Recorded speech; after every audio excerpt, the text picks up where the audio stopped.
세상에 별별 인간들 다 있는 것이라고 알고 있었지만 이만치 살면서 저는 저희 전 며느리 같은 여자는 처음 만나 보았었습니다. 요즘 젊은 사람들 자기 주장 강하고 할 말하는 사람들이라는 것 정도는 잘 알고 있습니다. 세상이 변했으니까요. 뭐 노인네들을 틀딱이라고 표현을 한다고 하는데 그만치 노인들에 대해 불편한 감정을 가지고 있다는 것도 잘 알고 있고요. 그래서 저는 며느리를 들였을 때 최대한 며느리와 아들 일에 관심을 두지 않으려고 했고, 저로 인해서 아들과 며느리가 마음 상한 일이 없기를 바라며 항상 조심을 했었습니다. 그게 현명하고 올바른 어른의 모습이라고 생각을 했었거든요. 그리고 요즘 며느리 도리라는 말은 사라진 지 오래였기에 바라는 것 또한 없었던 것이 사실이었습니다. 그저 지들만 잘 살기를, 부족하지만 지들끼리 아끼며 도와가며 살아가기만을 바랐었죠. 그런데 며느리는 그런 저의 마음은 모르고 저라는 사람을 우습게 생각을 하는 것 같더군요. 아무 말도 안 하고 아무것도 바라지 않고 무슨 말을 해도 우리 아들이 잘못했구나, 마음 상해서 어쩌니 라고 며느리 편을 들어주다 보니 저를 막 대해도 되는 시어머니라고 생각을 했었던 거겠죠. 며느리는 아들과 무슨 문제가 있을 때마다 제게 전화를 걸었습니다. 며느리에게 전화가 걸려올 때면 오늘은 또 무슨 말을 할까 하고 심장이 두근거리기까지 했었죠. 오전에 미친 듯이 아들 욕을 하고 저녁에 또다시 전화가 걸려올 때면 너무 피곤한 나머지 저는 며느리의 전화를 받지 않았을 때가 한두 번이 아니었습니다. 제가 전화를 받지 않으면 카톡을 보냈는데 그 카톡 안에는 잘 풀었다라는 내용이 들어있을 때도 있었는데 대부분은 또다시 아들 욕을 하는 내용들이 대부분이었습니다. 아들과 살고 싶지 않다는 말을 종종 했었고 결혼을 후회한다는 말도 서슴지 않고 했었죠. 그런 카톡을 볼 때마다 마음이 무너져 내리는 것 같았어요. 왜 그렇게 우리 아들은 며느리에게 꼼짝을 못하는 건지, 좀 잘 좀 해서 불화 없이 살면 좋으련만 아들 가진 게 죄가 된 것만 같았습니다. 어머니, 오늘 무슨 일이 있었는 줄 아세요? 글쎄 주방 정리를 2시간을 해요. 정리할 것도 없는데 굼뜬 건지 아니면 사람이 일머리가 없는 건지. 이거 했다 저거 했다. 이쪽 정리를 끝마치고 저쪽 정리를 하면 되는데 갑자기 똥이 마렵다고 화장실을 가고 갑자기 음식물 쓰레기를 가져다 버리고. 와, 정말 살면서 이렇게 정신없는 사람 처음 봤어요. 도대체 이 사람 결혼 전에 어땠어요? 결혼하고 나서 같이 살아보니까 사람이 너무 게으르고 부산해요. 빨래하는 것도 없고 여기저기 늘려놓기만 하고. 그 사람 일하는 거 보면 제가 답답해서 미쳐버릴 지경이라니까요. 너무 답답해요. 어쩜 남자가 그렇게 느리면서 정신이 사나운 건지. 아, 저 정말 너무 힘들어요. 아들과 며느리는 신혼 초부터 서로 삶의 방식이 달라서 다툼이 잦은 것 같았습니다. 정말 사소한 것들에서부터 말이죠. 뭐 당연히 그럴 수도 있는 거니까 맞춰 가려고 하는 단계이니까 이해했습니다. 그리고 며느리는 항상 말미에 꼭 그런 말을 했었거든요. 제가 어머니 아니면 누구한테 그 의욕을 하겠어요? 저희 친정이 하겠어요? 아니면 친구들한테 하겠어요? 그래봤자 다 제 얼굴에 침 뱉는 격이잖아요. 어머니한테 한바탕 털어놓고 나면 속도 좀 풀리는 것 같고, 암튼 그의 흠이나 잘못은 어머니가 저보다 더 잘 아시잖아요. 그래서 제게 전화를 하는 것이 차라리 낫다고 생각을 했었고, 처음엔 그런 며느리가 고맙기까지 했었습니다. 문제 생겼다고 토라지고 친정이 내빼기보다 제게 이야기를 하고 털어놓고 나면 풀린다고 했으니 그런 전화 1000번도 10,000번도 받을 수 있다 생각했죠. 그리고 제 아들이 좀 느린 것도 맞고 부산한 것도 맞고 눈치가 없는 것도 맞았기에 며느리가 답답해하는 구석이 어떤 부분일지 저도 이해를 못하는 것은 아니었거든요. 아유, 그래. 걔가 좀 그렇지. 자기는 차분히 꼼꼼하게 한다고 하는데 성격 급한 사람 입장에서 너무 답답할 것이야. 나도 이해 못하는 바는 아니다. 네가 얼마나 고생이 많니. 내가 결혼 전에 그 녀석 교육을 단단히 시켰어야 했는데 선천적으로 타고난 성격이고 습관이라 바꾸질 못했어. 아유, 내가 너무 미안하다. 며느리에게 그리 말을 하고 나면 저는 아들에게 전화를 합니다. 제발 잘 좀 하라고 말이죠. 우리 때와는 다르게 요즘 젊은 사람들은 결혼하면 무조건 아내가 우선이어야 편한 법이라고들 하더군요. 그래서 저도 아들을 다그쳤습니다. 좀 빨리 행동하고 며느리가 봤을 때 답답해할 모습은 좀 보이지 말라고 말이죠. 그럼 아들은 제게 그럽니다. 엄마, 그 사람이 엄마한테 또 전화했어요? 아, 정말 왜 그러냐. 왜 자꾸 엄마한테 전화해서 이러냐고. 부부 일이면 부부끼리 해결을 해야지. 왜 엄마까지 끌어들이는 건지 도통 이해를 못하겠네. 그 사람 말만 듣고 그 사람 편만 들지 마세요. 엄마가 자꾸 받아주니까 그 사람이 엄마한테 그러는 거라고요. 아, 정말 엄마한테 면목 없게. 다 자기 위주야. 자기 눈에 거슬리면 느려 터진 거고 자기 기분이 좋지 않으면 굼뜬 사람이 되는 거라고요. 아무튼 앞으로는 그 사람이 전화하면 절대로 받지 마세요. 저도 엄마한테 전화하지 말라고 할 테니까 걱정 끼쳐드려서 너무 죄송해요. 아, 정말 난감하네요. 아들 부부의 다툼은 다 사소한 것에서부터 시작이 되는 것 같았어요. 청소부터 음식까지. 가끔은 서로 소통이 잘 되지 않아 오해를 불러일으킬 만한 말투에서도 비롯되었었죠. 말이라는 것이 아다르고 다르고 말 하나에 남의 기분을 상하지 않도록 부부 사이에서도 조심을 해야 하는 법이긴 하죠. 하지만 만일 상대 측에서 아닌 곱게 듣고자 한다면 아무리 좋게 이야기를 해도 그 말은 오해투성이 될 것입니다. 신혼 초부터 삐그덕대던 아들 부부는 서로 내뱉은 말로도 다툼을 자주 했었습니다. 아들에게 물어보면 절대로 그런 뜻이 아니었다고 하는데 하물며 아들 입에서 며느리가 허언증이 있거나 과대망상증이 있는 것 같다며 한숨을 쉬기도 했었죠. 며느리는 또 제게 전화를 걸어 미친 듯이 소리를 지르며 아들 욕을 하기 시작합니다. 아들이 며느리에게 하지 말았어야 할 말을 했다고 말이죠. 그 말의 진위는 알 수 없지만 며느리 말만 들어보면 아들이 절대 하지 말았어야 할 말을 한 것은 맞습니다.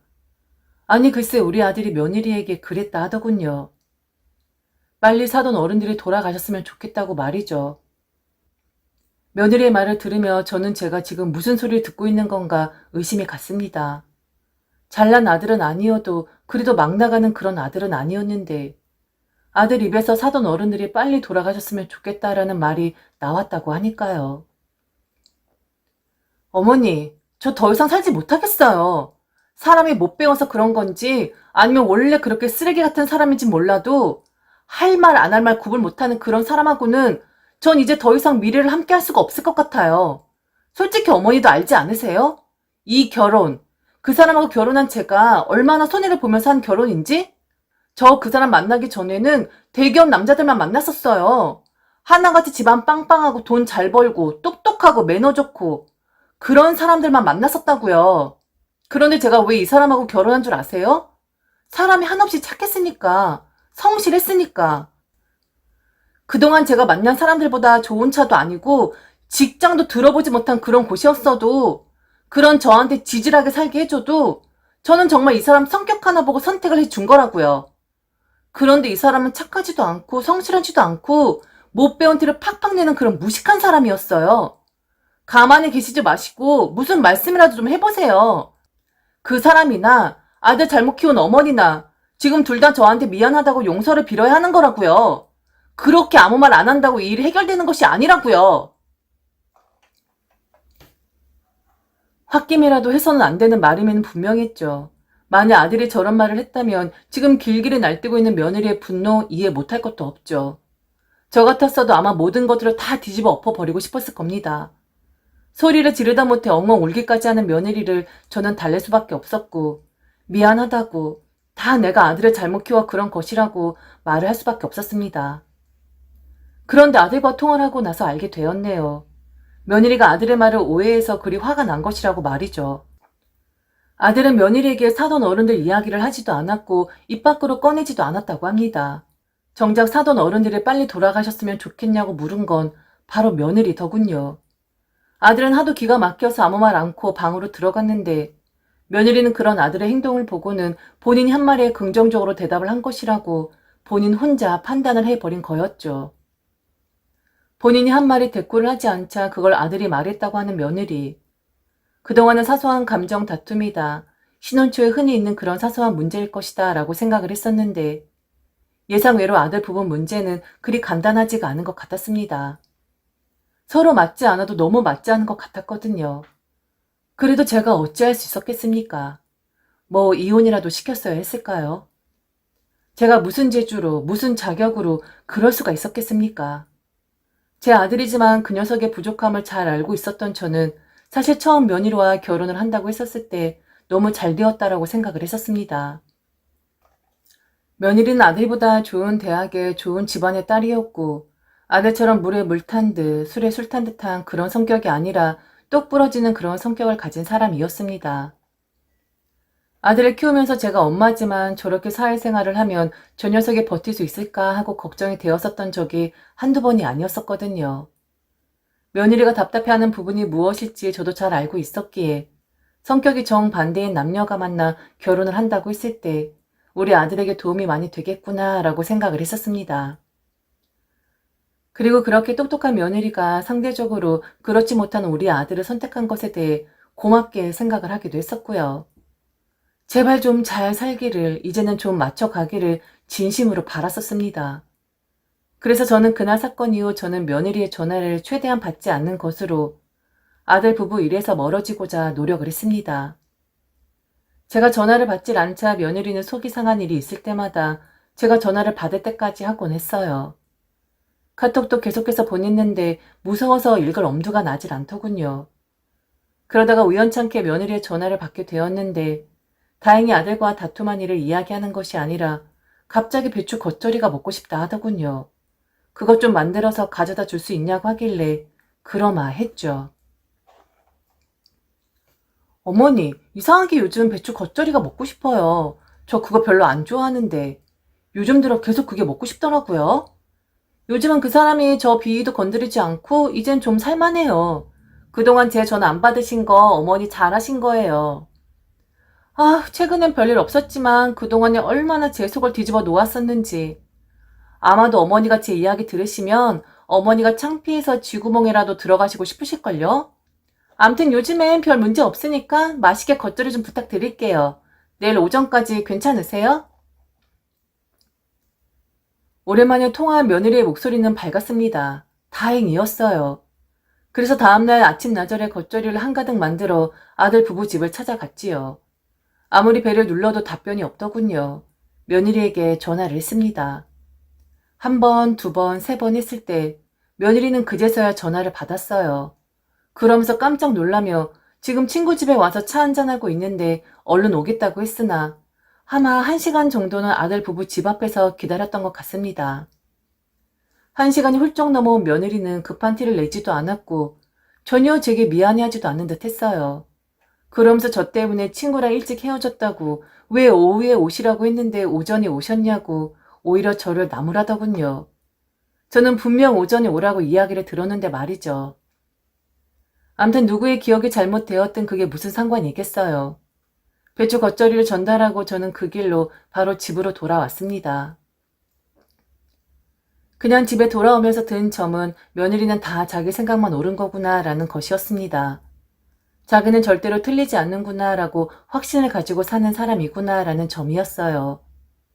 이후 자잘한 문제들이 있긴 했었지만 아들이 조심을 하는 건지 며느리가 제게 소리를 질러가며 신세한탄을 하는 일이 줄긴 했었습니다.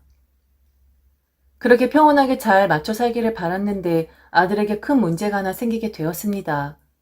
바로 아들의 종아리 피부가 괴사가 되고 있다는 거였어요.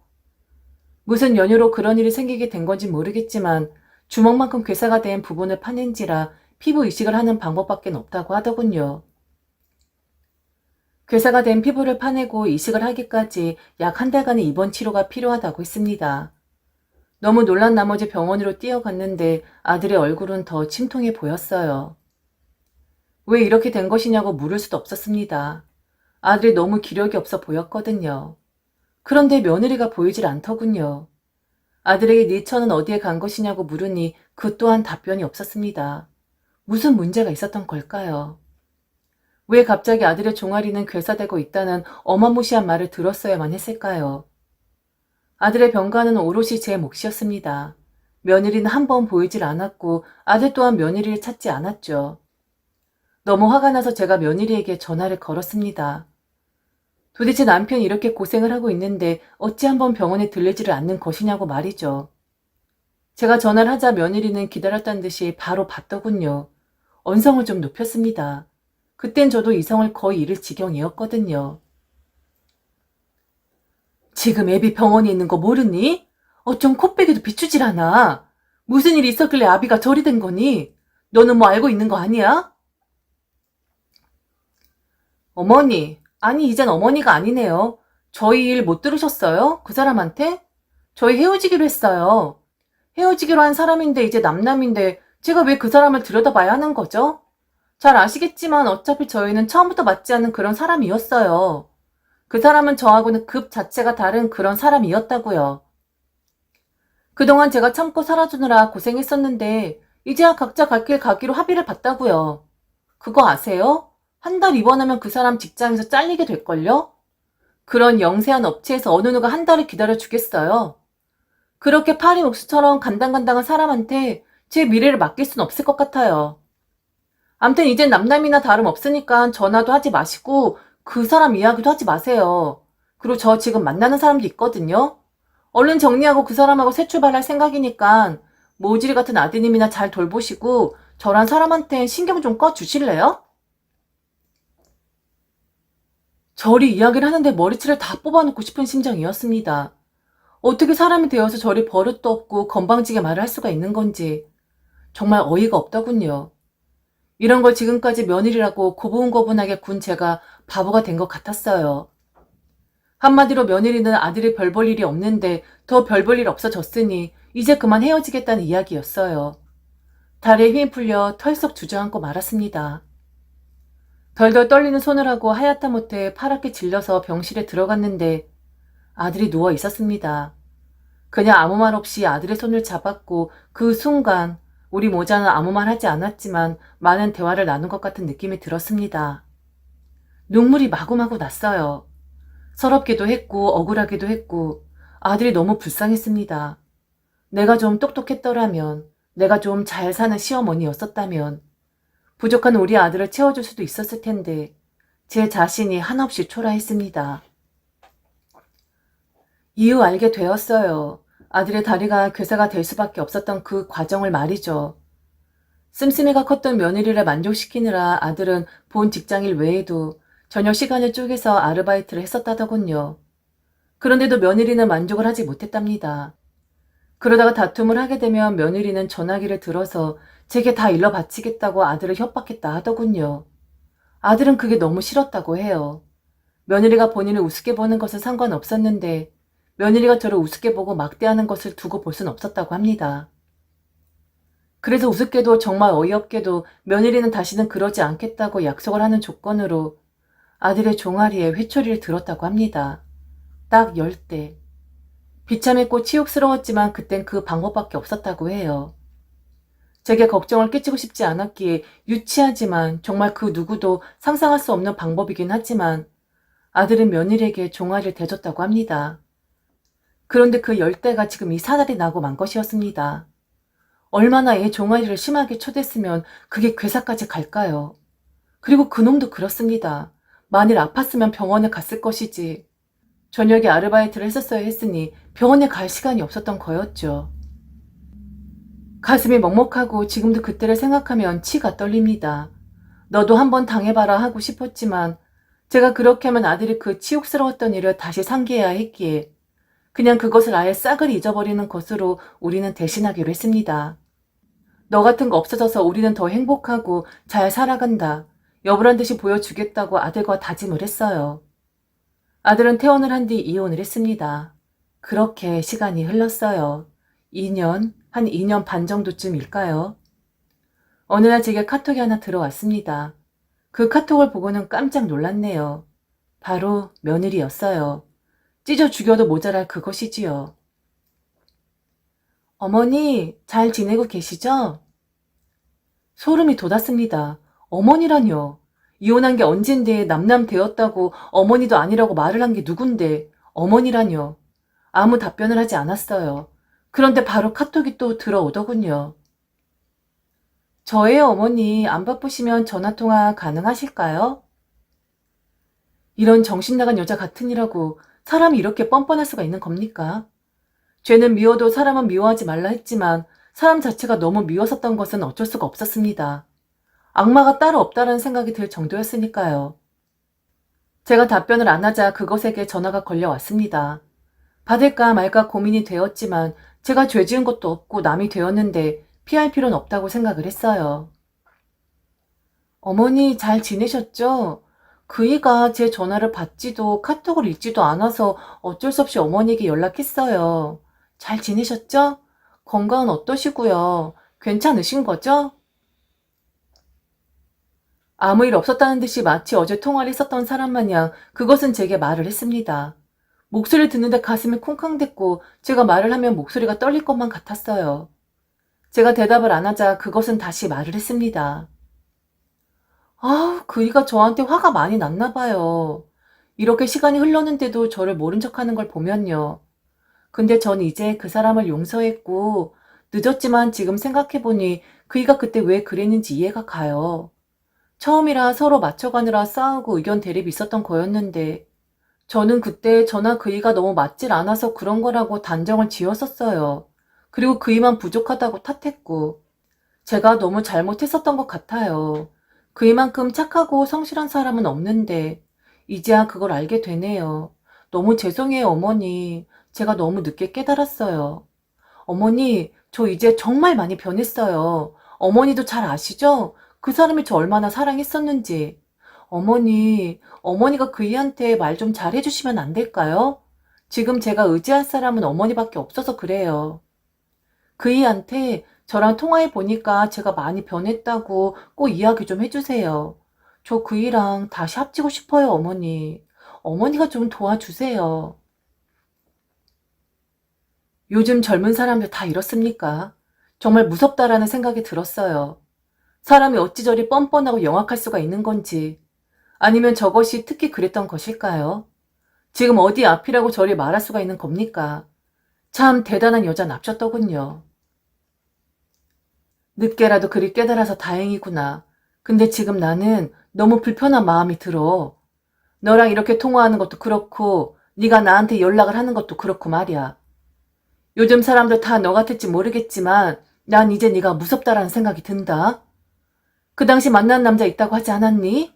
왜? 그 남자도 종아리 괴사됐니? 그래서 직장 잘릴까봐 다시 우리 아들한테 연락하는 거야? 이제라도 네가 그때 서로 맞춰가고 서로 보듬어갔으면 될 일을 오로지 우리 아들 탓만 했었다는 것에 미안한 마음이 든다면 그것으로 됐다. 그런 생각을 지금에서라도 하게 되었다면 그걸로 되었다라는 뜻이야. 아쉽게도 우리 아들은 너에게 화가 난 것이 아니야. 왜 남에게 화가 나겠니? 너는 길 가는 사람들한테 막 화내고 그러니? 우리 아들한테 너란 사람은 그냥 길 가다 스치는 그런 사람들이기에 네 연락도 안 받고 하는 거야. 그 말이 무슨 뜻인 줄 아니? 예전에 사랑했겠지만 이제 우리 아들에게 너란 사람은 안중에도 없다는 뜻이란다. 참 영악한 사람이구나. 참 사람이 뻔뻔해. 그렇게 버리듯이 내칠 땐 언제고 이제 와서 다시 돌아오겠다고?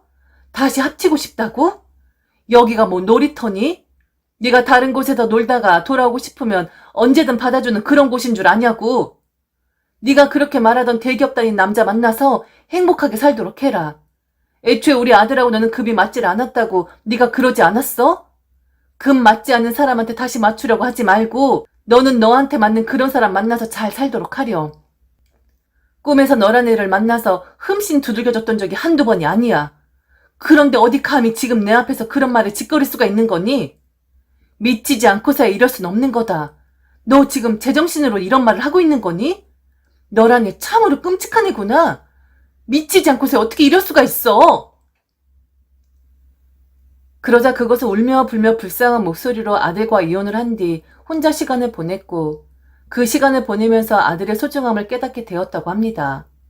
그래서 늦었지만 눈치를 보다가 이제야 연락을 하는 것이라고 하더군요. 한 번만 봐달라고 비는데 웃기지 말라고 했습니다. 발 들여놓을 생각하지 말라 했어요.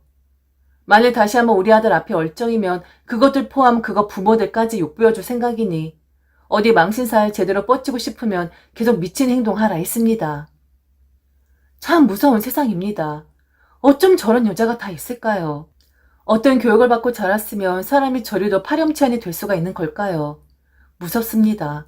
두렵습니다. 선한 아들이 그것이 계속 꼬시면 다시 넘어갈까 매일 불안했습니다. 그런데 다행히 아들 역시 꿈쩍도 안 하더군요. 그거 번호를 차단했고 만일 그래도 연락을 해온다면 제 전화번호와 아들 번호까지 싹 다 바꿔버리겠다 하더군요. 그리고 그것의 부모에게도 경고를 했다고 합니다. 징글징글한 괴물 같은 딸 간수 잘 하시라고 말이죠. 아무리 남녀를 잘 모른다고 하지만 이런 여자들도 있더군요. 미혼인 아들 두신 어머님들, 며느리 드릴 때 잘 살펴보세요. 너무 똑똑하고 똑부러져도 이런 어이없는 성격을 가진 여자들이 있기도 하더군요. 아무리 여자들의 인권이 높아졌다 해도 이 정도까지 남자들을 짓밟으면서 높아질 인권이라면 그 수준을 좀 정리를 해야 하는 것 아닐까 싶어요.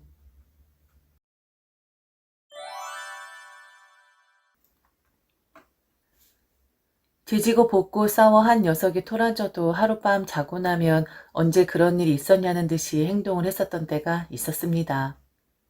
햄 하나에 과자 한 봉지에 장난감 하나에 들러부터 오빠, 언니, 동생 할 것 없이 제 치맛자락 붙잡고 서로 고자질 하다가 결국엔 한 녀석이 울음을 터뜨리고 그런 아이들을 보면서 저기 가서 손들고 있어 혼을 냈다가 나중에 눈물 콧물 범벅된 얼굴을 씻겨주며 우애 좋게 지내야 한다. 다시는 그러지 말아라 라고 다독이던 단순한 것으로 치고받고 싸웠던 아이들이 지금은 현실적인 걸로 다툼을 하고 있습니다. 예전처럼 하룻밤 자고 나면 아무 일 없었던 것처럼 지냈으면 좋으련만 서로 이해관계가 복잡하게 얽혀서 욕심이 생긴 아이들의 마음은 쉽사리 풀리지를 않는가 봅니다. 과연 부모의 노릇은 어디까지일까요? 언제까지 부모로서 아이들을 챙기고 아이들 각자의 마음을 헤아려야 하는 것일까요? 모든 분들이 그러하겠지만 부모라는 책임은 너무 어려운 숙제인 것 같습니다. 빨리 풀어버리고 이제 좀 나가놀고 싶은데 그렇지 못하는 제 현실이 참으로 서글프네요. 자식 잘못 키워 지금 이런 봉변을 당하는 것이라고 당신 무덤 당신이 판 것이라고 비난하실 수도 있지만 이렇게 글 한 편 보냄으로써 위로받고자 하는 저를 너무 혼내시지는 않았으면 좋겠습니다. 어린 나이에 무뚝뚝하고 고집센 남편 만나 결혼을 하면서 아들 하나, 딸 둘을 낳았습니다. 좁은 집에서 정신 사나운 삼남매 키웠고 바깥일하는 남편 비위도 맞춰가며 언제 시간이 가는지도 모를 정도로 그렇게 정신없이 제 청춘을 바친 것 같아요. 그땐 당시가 행복한 거라고 생각하지 못했던 것 같습니다. 얼른 이 비좁은 집에서 나가고 싶었고 장난기 잔뜩 있는 아이들이 귀엽긴 했었지만 집 주인에게 시끄럽다고 애들 좀 조용히 시켜달라고 한 소리 들을 때면 서러운 마음에 남몰래 울기도 많이 했었죠. 그런데 지금 생각해보니 그때가 저의 봄날이었던 것 같습니다. 적어도 그때는 모두 한 가족이었고 떼려야 뗄 수 없는 우리들이라는 집합에 들어가 있을 때였으니까요. 하지만 지금은 한 가족이기는 한데 무늬만 그러한 것 같습니다. 더 이상 우리 가족에게는 우리란 없는 것 같거든요. 자세한 이야기를 하기에 앞서 우선 남편에 대해서 간략하게 설명을 드려야겠네요. 앞서 말한 것처럼 저희 남편은 매우 무뚝뚝하고 고집세고 가부장적인 사람입니다. 가슴이 답답해 올 때도 있지만 가부장적인 성격이 강한 만큼 남편으로 아버지로서의 책임감도 매우 강한 그런 사람이었죠. 집에서 얼망졸망 자기만 쳐다보고 있는 자식들과 아내를 위해 열심히 돈을 벌었고 그 점에 대해서는 남편에게 아주 많이 고마워하고 있습니다. 하지만 남편에게는 어쩔 수 없이 아들과 딸들에 대한 편애가 있었습니다. 아이들이 크면서 그렇게 하면 안 된다고 이야기를 했었지만 아들을 향한 기대감과 의지는 어쩔 수 없나 보더군요. 그런 남편의 성향이 지금 저희 가족들에게 문제가 되고 말았고요. 몇 달 전까지만 해도 남편과 아이들 때문에 저는 지옥 같은 하루하루를 보내야만 했었습니다. 지금은 남편과도 아이들하고도 아예 연락 없이 혼자서 지내고 있는 중이고요. 그때 단순하고 이득을 따지지 않았던 시간들을 사무치게 그리워하면서 어떻게 정리를 해야 할지 고심 중입니다. 여러분들께서 현명한 지혜를 제게 나눠주시기를 바라며 제 이야기를 들려드리겠습니다. 받고 싶지 않은 전화가 또 걸려옵니다. 요즘 딸들은 하루에 한 번씩 걸러가며 제게 전화를 해댑니다. 딸들의 목소리는 날카롭고 제대로 자리 깔고 어디 한번 따져보자는 투입니다. 딸들의 불만은 지들 오빠만 자식이고 지들은 남이냐는 거였죠. 제가 해명을 해도 뭐라 답변을 해도 딸들의 불만은 가실 기미가 보이지 않았고 하루하루 더 심해지기만 하더군요. 매일 똑같이 무한 반복이었죠. 그러다가 결국 딸들을 달래는 것을 포기했고 입을 닫아버렸습니다. 어차피 제가 뭐라 말을 하든 입을 닫든 딸들 입장에서는 본인들이 이루고자 하는 목적에 다다를 때까지는 제 말을 듣지 않을 것이라는 것을 알고 있었거든요. 엄마, 오빠만 자식이야? 엄마 아버지한테는 오빠만 자식이냐고. 우린 뭐 어디서 주워왔어? 엄마 아버지 자식 아닌 거냐고. 어떻게 평생을 그렇게 편애하더니 자식들 다 크고 나서도 이럴 수가 있어? 그동안 참고 견뎠으면 이젠 좀 달라져야 하는 거 아니냐고. 요즘 내가 어떤 생각 드는 줄 알아? 아버지가 맨날 오빠한테만 다 주는 거 보면 우린 엄마 아버지 친자식이 아닌가라는 생각이 들어. 이렇게 비참한 생각 들게 하느니 차라리 내다버리지 그랬어. 그랬으면 편애하지 않은 부모들한테도 입양이라도 됐을 거 아니야. 왜 책임도 못 지면서 우리들은 신경도 쓰지 않으면서 이렇게 사람 이상하게 만드냐고. 정말 아버지도 너무하지만 가운데서 아무 말 안 하고 있는 엄마가 더 이상해. 우리 앞에선 그런 거 아니다. 아버지한테 꼭 말아마 하면서 입 꾹 다물고 있는 거 나도 다 알아. 엄마도 어차피 오빠 편이잖아. 아버지처럼. 엄마 그러다 나중에 정말 후회해. 엄마들한텐 딸들이 꼭 있어야 한다는 거 몰라? 제가 입을 다물고 아무 말 하지 않으면 딸들의 말 수위는 점점 올라가기만 합니다. 가슴에 터져버릴 것만 같았어요. 왜 이 상황까지 오게 되었는지, 왜 나는 딸들에게 이런 말을 들어야 하는 건지, 정말 사람 미칠 것만 같더군요. 저 정도까지 도를 지나치니 그동안 다물었던 입을 열 수밖에 없었습니다. 저도 사람인지라 아무리 자식이어도 저런 식으로 막무가내 식으로 이야기를 하는 것은 도저히 두고 볼 수만은 없었거든요. 도대체 니들 왜 그러니? 왜 자꾸 오빠를 걸고 넘어지는 건데? 뭘 그렇게 니들 오빠만 챙겼다고 이젠 니들은 우리 자식도 아니네. 차라리 내다버리지 그랬냐는 둥 그런 말을 하는 건데. 니들도 참 너무한다. 매일 똑같이 번갈아 가면서 이런 이야기 하는 거 지치지도 않아? 말마다 나 딸들이라고 해서 안 해준 게 뭔데? 니들 공부 시킬 만큼 시켜줬고 막내는 유학 가고 싶다고 해서 유학까지 보내줬잖아. 도대체 뭘 그리 참고 편애를 당했다고 이제 와서 이러는 건데.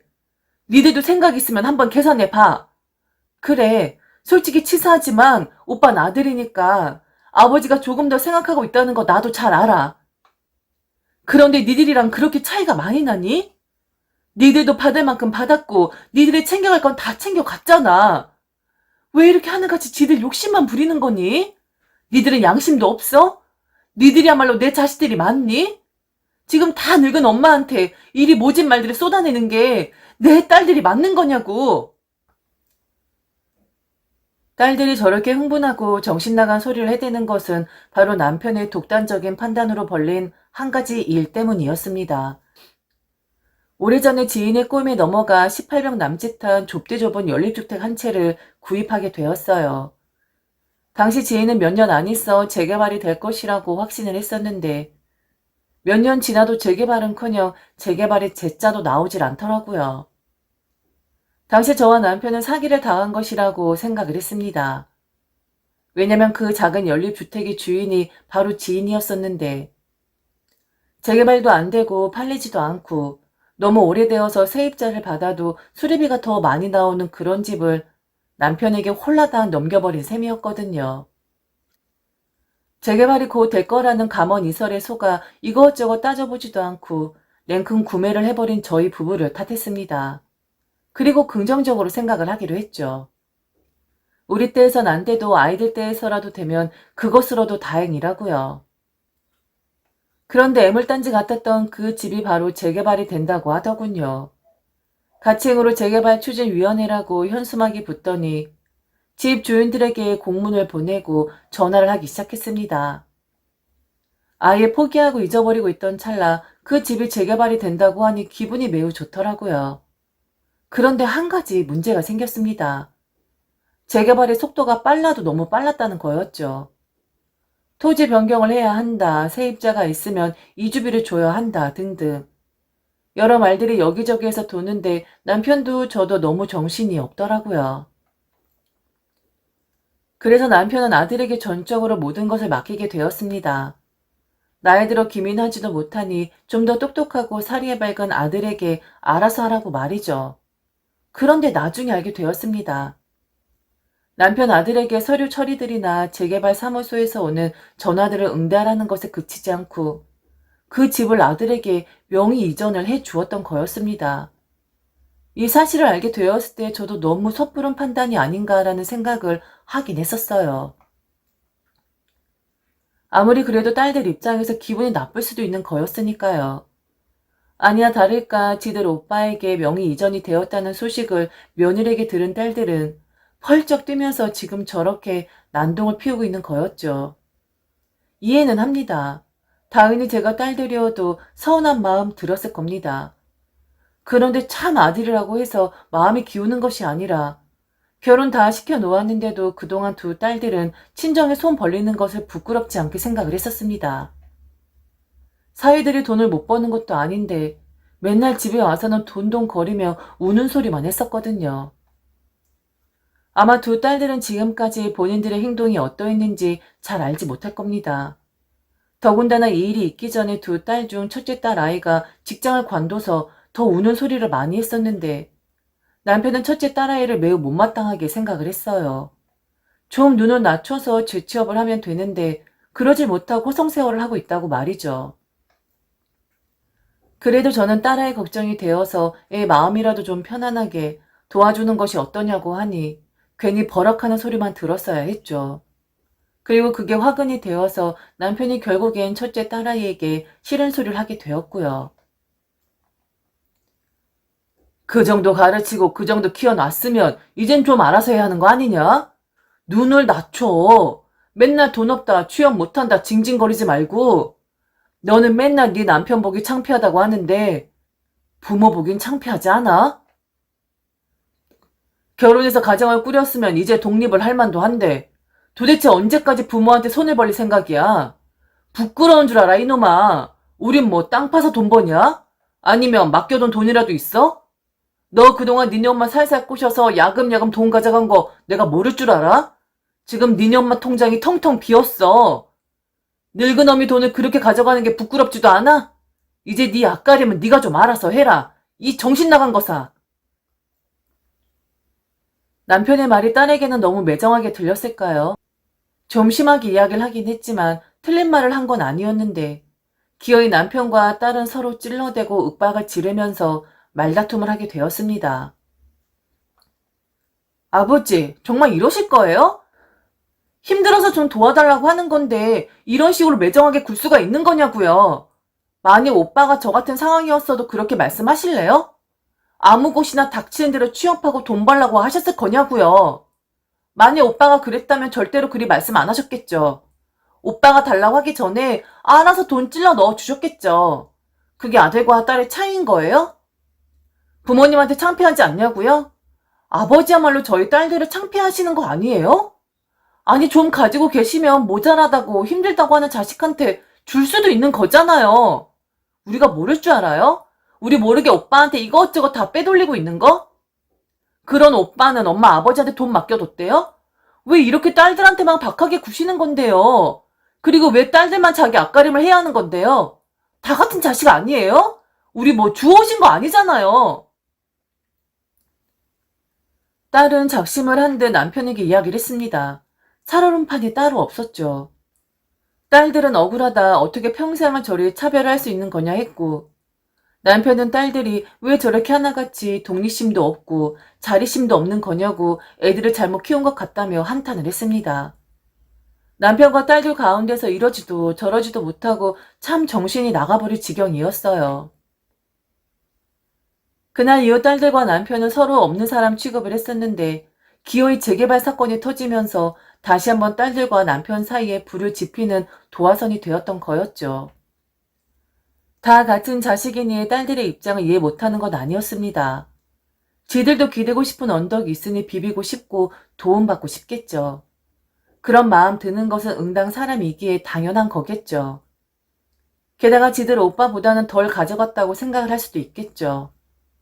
그리고 맨날 죽는 소리 우는 소리 하는 딸들 보면 한심하기도 하지만 부모로서 마음이 편치 않은 것은 사실이었습니다. 그런데 딸들의 본심이 점점 더 괘씸해졌습니다. 지들이 원해서 태어난 건 아니기에 먹이고 씻기고 입히고 공부시키면서 어느 정도 사람 부실하게 만들어 놓았으면 이젠 좋은 부모 그늘에서 나가도 되는 거 아닐까요?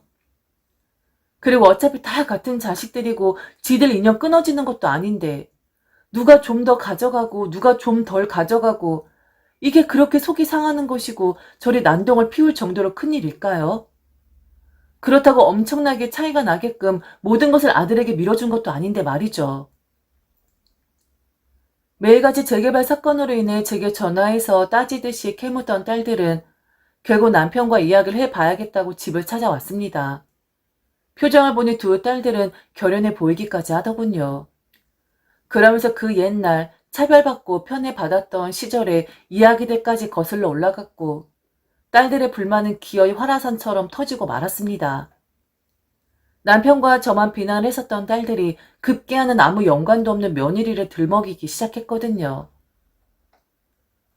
엄마랑 아버진 정말 모르시는 거예요. 오빠한테 넘기면 그게 다 누구 주머니에 들어가는 줄 알아요? 그게 다 새언니 주머니에 들어가는 거라고요.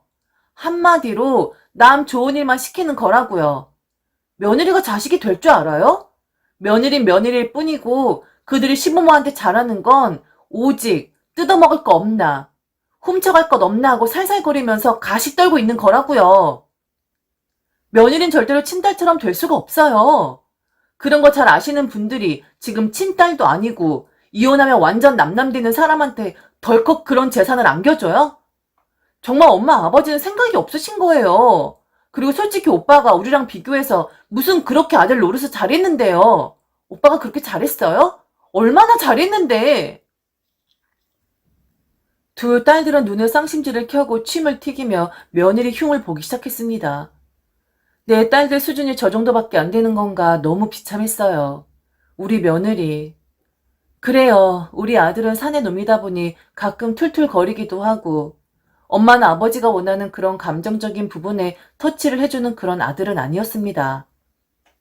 그런데 아들의 그런 빈자리를 오롯이 우리 며느리가 채워주었습니다. 딸들이 이야기하는 것처럼 가식이라 해도 그게 그저 무언가를 가져가기 위해 꾸며놓은 모습이라 해도 이만큼 인생 산 사람이 거짓과 진실도 구분을 못할까요? 저는 우리 며느리를 참 좋아합니다. 그런 며느리가 우리 아들과 살아주는 것에 대해서도 항상 고맙고요. 그런데 두 딸들은 아무 관련 없는 며느리를 들먹이며 살벌하게 며느리 험담을 하네요. 가슴이 쿵 하고 내려앉았습니다. 저 바닥까지 내 치부를 다 드러낸 듯한 느낌이 들었죠. 그때 남편이 두 딸들을 향해 결심이라도 한 듯 기절할 만한 말을 했습니다. 본인이 저질러 놓은 일이긴 하지만 두 딸의 언사에 남편도 적잖이 놀랐고 어이없어 하는 눈치였습니다. 그래, 너들 말 잘했다. 니들 항상 입버릇으로 아들 노릇 이야기하는데 그럼 아들 노릇은 있고 딸 노릇은 없다니? 그럼 니들은 얼마나 잘했는데? 지금 니 새언니 뒷말까지 하면서 도대체 니들은 얼마나 잘했냐고? 이왕 이렇게 말 나온 거 섭섭하게 들어라. 니들이 말하는 아들 노릇은 내가 잘 모르겠다. 하지만 그 빈자리를 다행히 니들이 그리 내려 깎는 새언니가 채워주고 있어. 그리고 나는 니들한테 애시당초 신세질 생각도 없었고 니들을 의지하겠다는 생각도 해본 적 없어. 그나마 니들 중에서 니들 오빠가 제자리를 잘 잡고 허튼 짓 안 해주니까 그 녀석한테는 의지할 생각이야.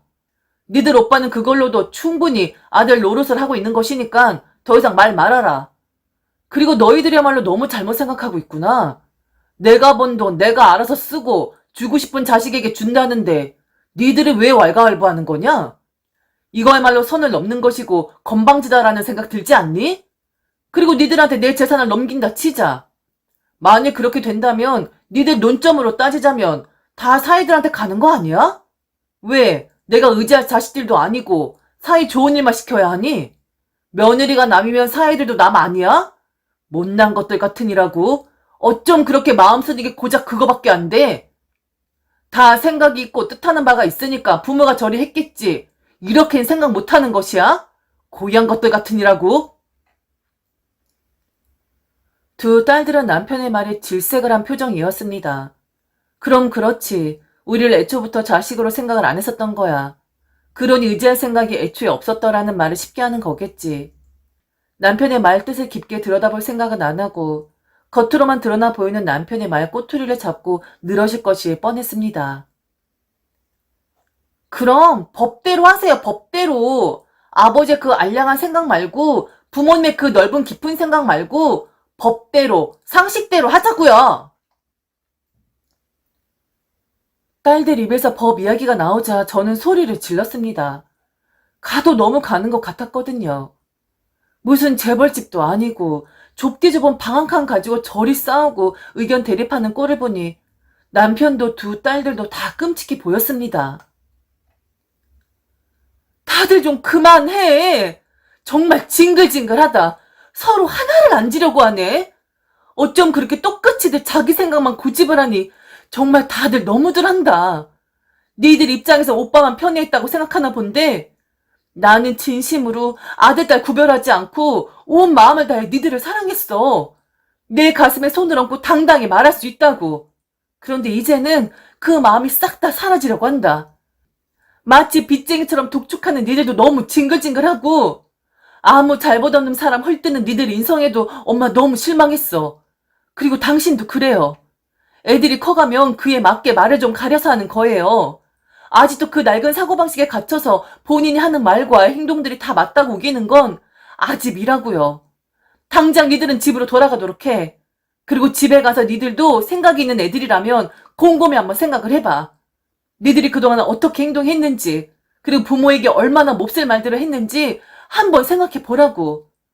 자식 키우는 입장에서 만일 니들이 그 자식들한테 그런 말 들으면 기분이 어떨지 한번 상상해 보라고. 이 어리석은 것들아. 이 욕심만 많은 것들아. 어쩜 이렇게 변했니? 어쩜 이렇게 부모 마음을 모를 수가 있니? 너무 실망했어. 나야말로 니들 엄마 이제 그만하련다. 엄마도 그만하고 아내도 그만둘 거야. 한 가족이었는데 그 안에서 니 것 내 것 따지기 시작하니 남보다 못한 것이 가족이고 남보다 더한 게 바로 가족인 듯 합니다. 다 믿더라고요. 그리고 그동안은 별 생각 없었던 아들 녀석까지도 야속해졌습니다. 남편이 아들을 좀 더 위에 준 것은 사실이었고 별다른 노력 없이 딸들보다 아들에게 더 간 것은 사실일 수도 있으니까요. 단지 아들이라는 이유로 말이죠. 하지만 변명으로 들릴 수도 있겠지만 아들에게 무한대로 기대와 관심을 쏟아부은 것은 맞지만 그렇다고 딸들에게 티날 정도로 무관심했던 것은 아니었습니다. 남편 입장에선 예쁘게 잘 키우고 잘 가르쳐서 시집갈 때 바리바리 싸서 보내면 본인 할 일은 다 했다고 생각을 했었을 뿐이었죠. 아마도 그게 남편이 딸들을 사랑하는 방법이었을지도 모르겠습니다. 저는 지금 남편과도 떨어져서 지내고 있어요. 조용한 곳에서 머리도 좀 식히고 우리 가족들을 어찌 해결을 해야 할지 고민 중이랍니다. 그런데 막상 혼자 외딴 곳에 와 있으니 고민이 들기보다는 가족들 하나하나 그립고 불쌍타 생각이 드는 건 아직도 제가 정신을 차리지 못한 까닭일까요? 과연 늙고 현명하지 못한 부모의 도리와 노릇은 어디까지일까요? 지금까지 들어주셔서 진심으로 감사합니다. 이상 배신의 장미였습니다.